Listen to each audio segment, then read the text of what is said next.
আগে থেকেই ঘোষণা ছিল এই আয়োজনের, তাই বৃহস্পতিবার দুপুর থেকে আশপাশের গ্রামসহ জেলা শহর থেকেও হাজারো মানুষ ছুটে আসে নওগাঁর হাসাইগাড়ি বিলে।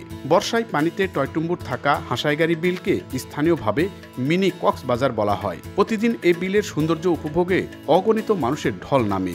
আর নৌকা বাইচের খবরে দুর্যোগপূর্ণ আবহাওয়া উপেক্ষা করে দর্শনার্থীদের ঢল আরও কয়েক গুণ। পঙ্খিরাজ, ঝড়ের পাখি, দ্বীপরাজ, সোনারতরী এবং ময়ূরপঙ্খী এমন বাহারি নামের প্রতিযোগীদের নৌকা বিলের বিস্তৃত জলে দাপিয়ে বেড়াতে থাকে। নান্দনিক পোশাকে 20 থেকে 22 জনের বাইচের দল মহড়া দেয় বিলের পানিতে।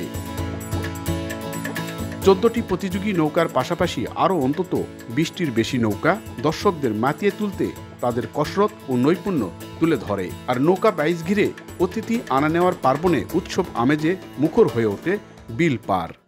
নৌকা বাইচের এই প্রতিযোগিতা দেখতে আশপাশের এলাকা থেকে অগণিত বিনোদনপ্রেমী মানুষের ঢল নামে। প্রতিযোগিতার ছলাৎ ছলাৎ শব্দ বিনোদনপ্রেমী মানুষকে আন্দোলিত করে। গ্রামে এই ব্যাসখেলাটি যখন অনুষ্ঠিত হয়, প্রত্যেকটি পরিবারে একটা উৎসব মুখর হয়ে ওঠে। হাজার হাজার নারী পুরুষ এখানে উপস্থিত হয়েছে। আয়োজকরা বলছেন, আবহমান বাংলার সুস্থ ধারার নান্দনিক সংস্কৃতি নতুন প্রজন্মের কাছে পৌঁছে দিতে এই আয়োজন।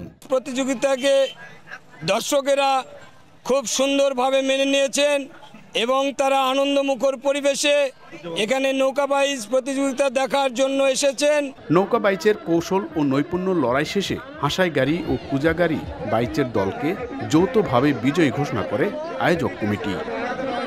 এমআর রকি, সময় সংবাদ, নওগাঁ।